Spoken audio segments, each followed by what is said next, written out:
What's up, everybody? I just want to talk about how to crush your sales interview so you can land the job, make the money, and move on to the next thing you have to worry about. My name's Sean. I've done over $400,000 in cash collected in the past 3 months, and I've interviewed for 6 companies and secured the job for every single offer except my very first interview. So you have to realize I'm not some crazy talented interviewer that just had success from the start. All I did was make mistakes in the beginning, learn from them, and have success later on. Okay. So everything I talk about is going to be applicable and applicable to you. Doesn't matter what your skill set is. If you're just starting out, you're a beginner, you've already interviewed a few times, or maybe you're already an experienced salesperson that's just looking to get a refresher in terms of how to interview. This is all going to be applicable and applicable to you. All right, so let's get started. First, I just want to talk about how the interview process generally goes for all my beginners out there. Okay, usually there's going to be some sort of job posting funnel where everyone kind of comments or they apply, and that funnel is going to redirect you to some sort of video or webinar that you watch about the company.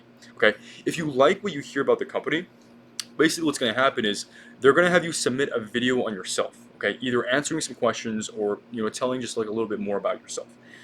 If they like that video that you made, they will formally invite you in for a one-on-one interview where they'll have you read a script and just get to know you a little better. Okay, if that all goes well, you should have the job.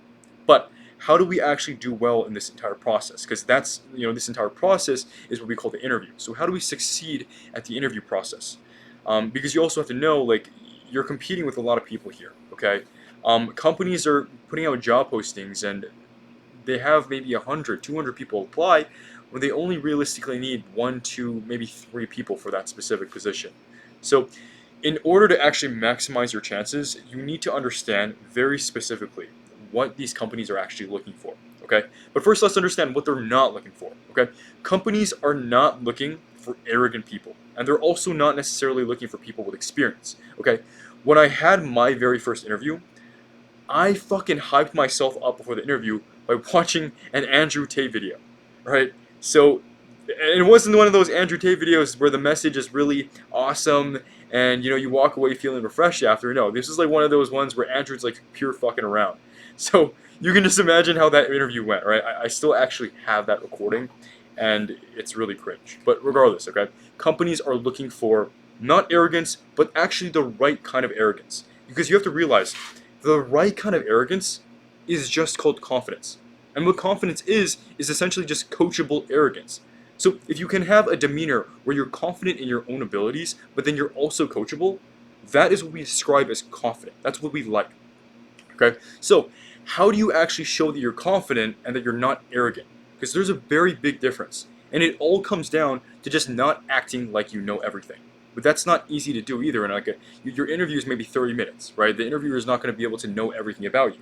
So I have a few tricks, basically, to kind of artificially allow you to express that you're coachable. All right. So a trick that I use on every single interview, basically, just to show how coachable I am, is when I read the script, I ask the interviewer if they have any tips for me. Okay, like, hey, like, what is the one thing that people, like, I guess, what's your trick to actually doing well on the script? What do people usually like not succeed with? Like, what do people usually do wrong, right? And they're gonna give me an answer, and I'm gonna do absolutely everything in my fucking power to do what they told me to do, right?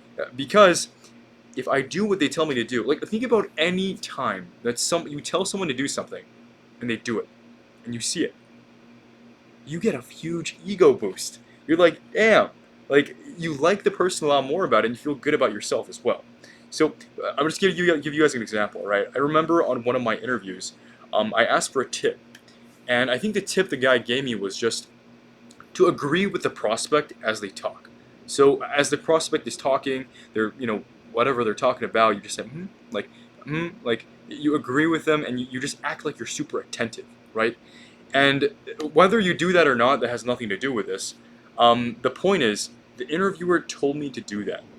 So when I was role playing, with him, right? That's all I fucking did. All you hear was, yeah, for sure, right? And he fucking loved it. He ate all of it up, because again, like, if someone tells you to do something, right, and you actually do it, you're not only conveying that you're coachable, you're going to inflate their ego, and they're just going to like you 10 times more. And I guarantee you, Out of the 200 people that you're actually in competition with, how many people are actually doing this? Maybe zero. Regardless of how good they can read the script, regardless of how like massive their experience is with sales, if the interviewer likes you, you are going to have an absolutely massive advantage. And this is how you get them to like you. You just ask them for advice and apply it on the same call, right? So now, in terms of experience, right, you have to realize you don't actually need a lot of experience, if any experience, to get hired for an offer, okay? If you show that you're coachable.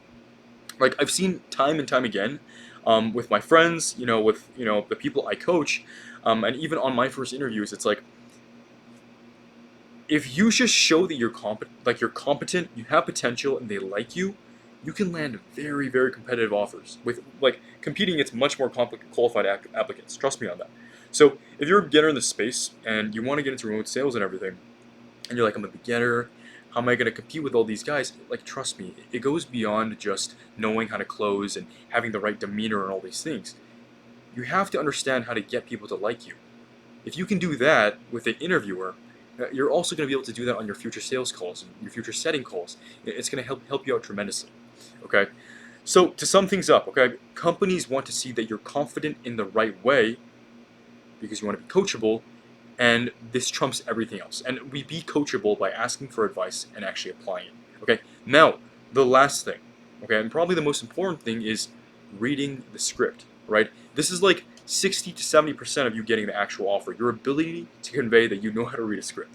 Right, and what interviewers are actually looking for is how you sound and how you react to curveballs. Okay, so how do you sound good and handle curveballs? It's very simple, right? In order to sound good, there's this one trick that I have that whenever people, I don't know if you guys have some experience of reading scripts, you'll know exactly what I mean. You practice a script for a long time, and you might listen to yourself, like a recording of you like reading it, and you're like, oh my god, I sound robotic. Like, oh my god, and you'll try to sound human. You're like, how do I get myself to sound like a person again and not robotic? And you're like for some reason you just can't remember how you used to sound. You're like, have I ever sounded like this? The reality is, no, you haven't always sounded like that. You just never paid attention to how you normally speak. So when you read off a script and you sound different, you think, oh, did I always sound like this? But you haven't. Okay, so I have this simple trick that you can use to basically just always sound like a human when you're reading a script. Okay, and the way you do this is the next time you're with your family or your friend or whoever you're comfortable with, right? Pay attention to how you sound and how you talk when you're with them. Like just pay very close attention, okay? And just try to make a mental recording of just how you sound. And the next time you read that script, that's how you want to sound, okay? Because a lot of you guys read scripts, sound like shit. You know you sound like shit, and you forget how you used to speak, and you get super confused. So you just pay attention to how you talk to people you're comfortable with. You're gonna sound a lot better reading scripts. Okay, now the next thing, curveballs. Good companies are going to throw curveballs at you when you're reading the script. And it's only normal because you have to realize no sales call is going to go exactly as the script is structured. So they're going to test you for that, okay? And the reality of this is the only way for you to actually prepare for this stuff is with experience. And that means you need to practice a lot on your own and try to think of curveballs that they might throw, okay? So the only real, but I mean, I do still have a trick. Okay, the only real trick I can give you for this is, and you can only use this maybe 1, 2 times max on the interview before it comes across as weird.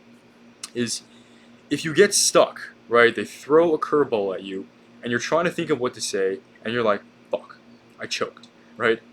You can basically pretend like you have a quick question, right? So for example, he throws you a curveball in the budget section, right? Where like he throws you a curveball in the budget section where you ask them basically how much they're able to invest.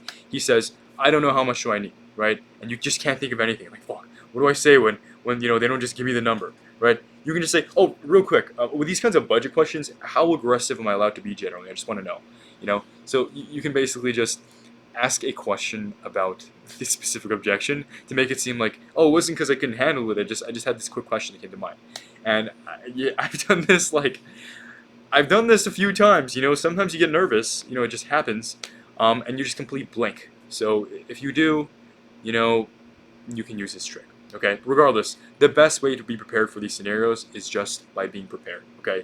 And if you have no experience, try try at the very least to handle these curveballs with just a lot of confidence, right? Because you'd be surprised by how far just acting confident in what you're saying can really get you.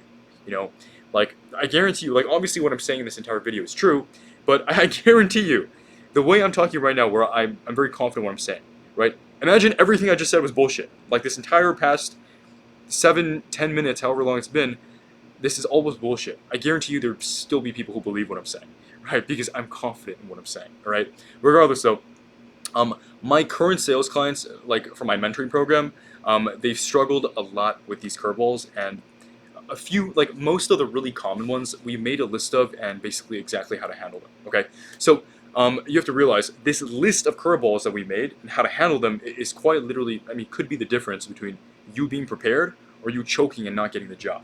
Okay, so if you want that document for free, just comment crush in the comments below and we'll send it to you for free because we're nice. So yeah, but in summary, all right, if you want to get that sales job, you have to crush the interview.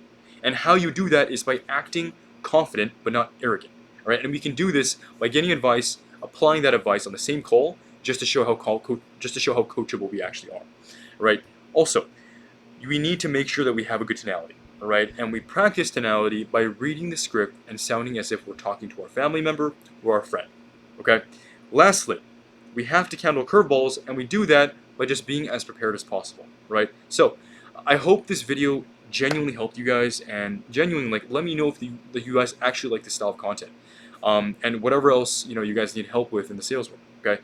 Also, quick note: if you're genuinely serious about getting into sales, or maybe you're already in sales, right, but you just haven't succeeded yet, and you don't want to go through all the bullshit, applying for offers, not getting them, not knowing what you're doing wrong, I'm currently helping 5 students find an offer guaranteed, because the current company I'm working for, like, they just need more salespeople. Okay, so I'm going to train you for that offer as long as you work hard, listen to what I say, and you are basically guaranteed a position where me and the other top guys are making up to 30, 40K a month. Now, this is not a charity. Obviously, I charge money for this, right? But it's a win-win situation.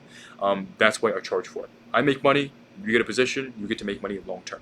That's, in my opinion, what a fair exchange is. So, if you're interested in joining, click the link below, sign up for a call, and we'll see if it's a good fit.